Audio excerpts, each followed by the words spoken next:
So what do we do about it? What do we do?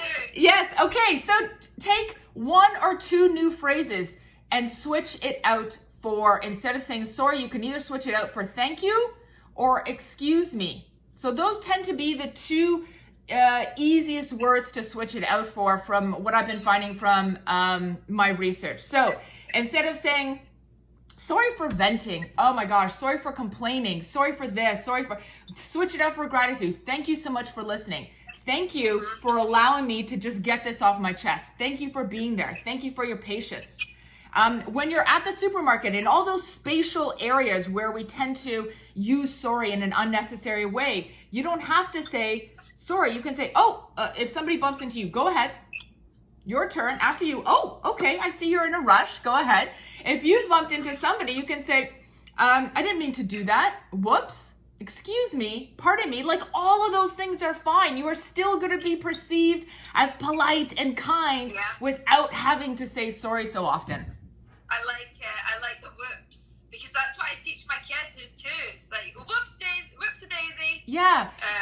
So that was one of the questions that came up, was because I know for those of us who are parents, there's obviously, we have this extra layer of like, look, my kid is listening to me, making myself small all the time, and that's not something that, we want them to learn from us. So what can we do at home or in the playground to stop this kind of over apologizing with our kids?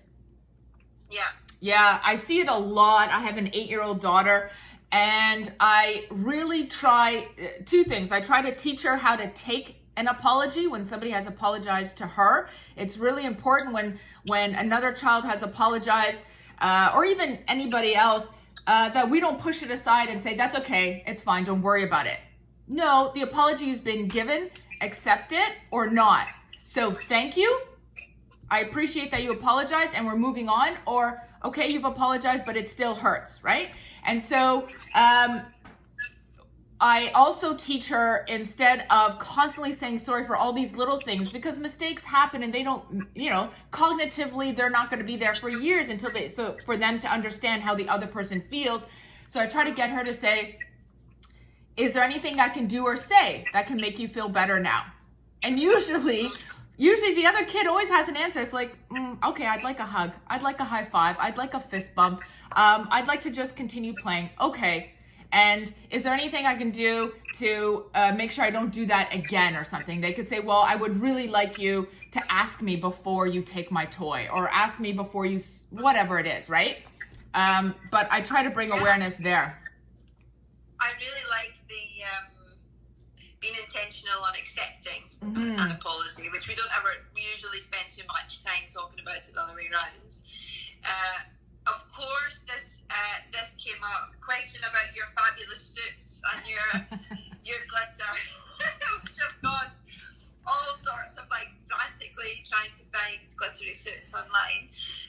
Tell us a bit about that. Like, how do you feel I'm assuming it's a very intentional choice. For sure. And I'm going to also assume that it's part of you're conveying the same message through a different form. I'm really curious to know more about that.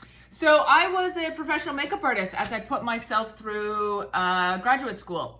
And I love makeup. I love hair. The brighter, the better. I love jewelry. And you simply cannot be in a bad mood when you're wearing sequins. You can't be in a bad mood when you're all jeweled out, right? It just makes you feel good. And there's something to be said about pushing back against the idea of what a professional woman looks like and sounds like. So when I get up on stage and I'm head to toe in sequins, already people are thinking, that's a bit much. Who does she think she is? It's 9 a.m. Where is she going with the whole outfit of sequins? And then I start speaking and they realize, she knows what she's talking about, right? So there's more than one way to look like a speaker, an author, a sociologist, an entrepreneur. So you have to do you, right?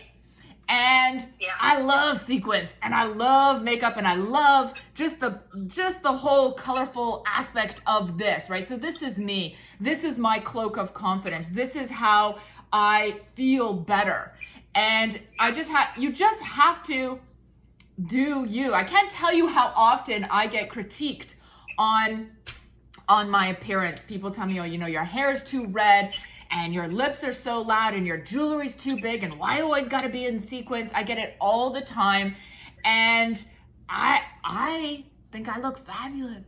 And I love this, right? And so I will continue to do me and you do you, right? And if that suit works for you or that hair or that whatever, if that sparks joy in you, then go with this. But yeah, this is me. I mean, I'm always like this. I love it. And do you have a specific store or brand where you buy your suits, or do you get them made, or? Yes, I have quite a bit that I get custom done. And I work with a stylist here in Toronto, Michelle Light. She is fabulous, and she really took my style game up a notch. But I look for sequins everywhere I can. So Zara always has great sequins pieces. You just have to constantly be on there early because stuff sells out like mad. Yes, no, I'm just always looking. I'll buy them anywhere. But yeah. It's so important, and I think your point about, changing, busting myths on this is what a speaker looks like, this is what an author looks like, this is what an academic looks like, is something that I, couldn't agree more with and also really care about. And I guess, my version is like, I love red, so I always want to wear like the brightest red thing that I can find. I wear a lot of tartan as well, and even just those small things do get a lot of comments. And it is like, when you think about it, like, isn't that weird that just this small thing is like, oh, because she's not wearing like a navy suit the same as everybody else in the hall.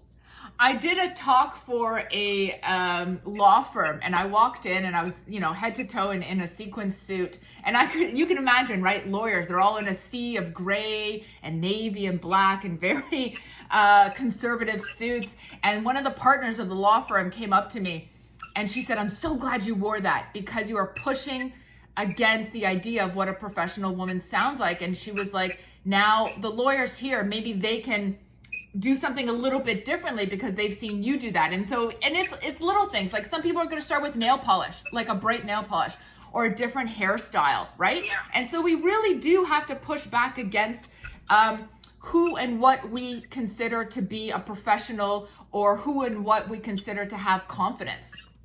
Yeah.